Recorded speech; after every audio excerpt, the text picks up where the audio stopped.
Gentlemen, we are at the Warsaw Uprising Museum, a special place dedicated for the remembrance of a major historical event and the biggest uprising in the European history, namely the 1944 Uprising of Warsaw. This place is dedicated to the brave men and women that laid down their lives on the line to protect the freedom and independence of the state of Poland.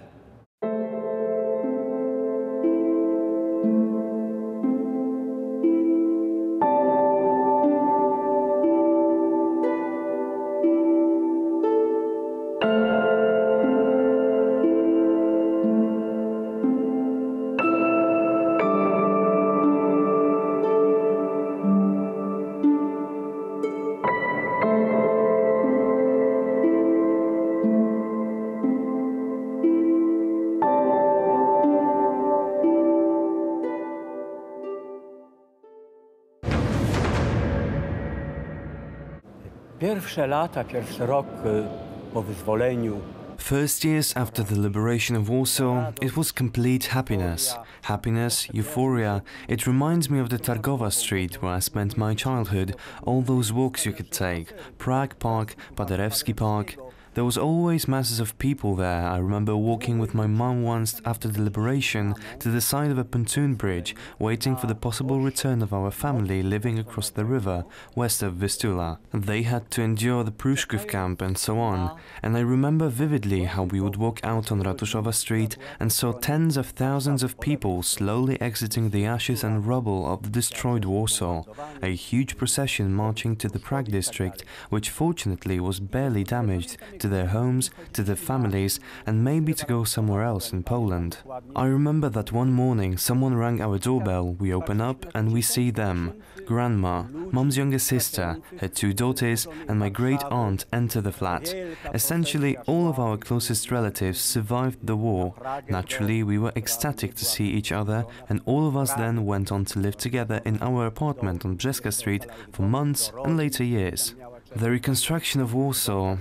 Warsaw after the liberation reminds me of the color red and black. The red of the brick walls covered with black dirt and smoke. That is what I remember. Warsaw was red and black in those times. I also remember joy. Each new house was burning with joy. Everyone was rebuilding or renovating, and we were excited about it. Whenever anyone from outside of Warsaw visited me, I would take them to the beautiful Marienstadt neighborhood. I used to walk through the rubble of what was left from the old town before it was reconstructed. I tried to explore each of those places. I was very knowledgeable. I skipped postgraduate school to walk alongside Warsaw tour guides in order to learn everything about Warsaw, from the old town to the Łazienki Park.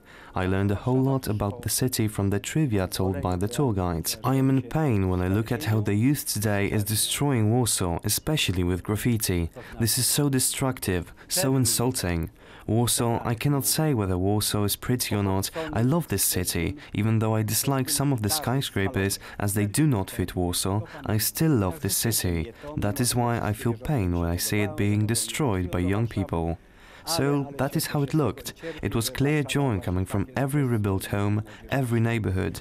Every single person was happy. Z każdego odbudowanego domu, z każdej dzielnicy, piosenki i tak dalej. Autentycznie wszyscy się cieszyli.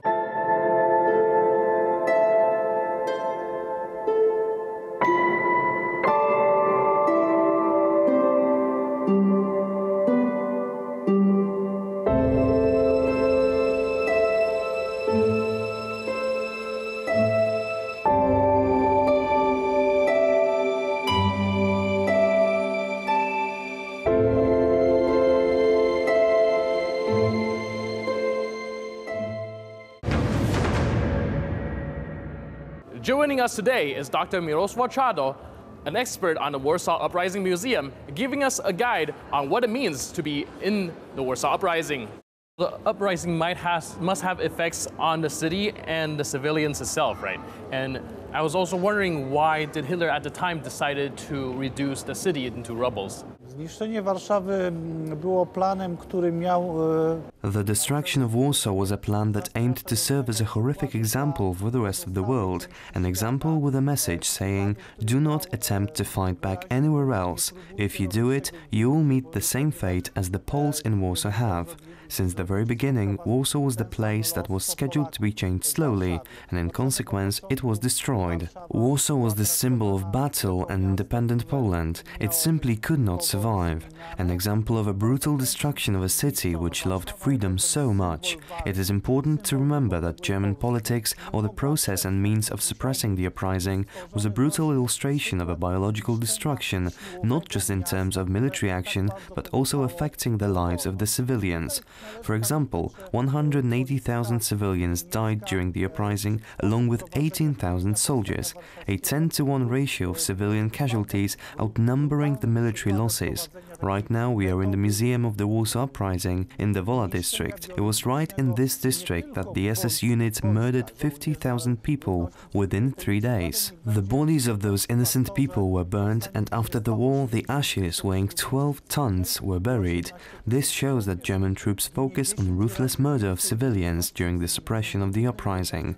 In many cases, the people who were taken captive were shot, even though they were protected under international law. The law was not respected. Women, men, soldiers of the Home Army were being executed. The city was destroyed. When the Act on the Suspension of War Efforts was signed on October 2nd in Warsaw, it seems as though it was a great success in the means of negotiation. Meanwhile, it soon became obvious that Germans are not following this contract, as it stated clearly that Germany was expected to secure what is left of Warsaw and seize its destruction. Frankly, the opposite happened. After the uprising, 83% of Warsaw was demolished and 650,000 people were banished or sent to labor or death camps.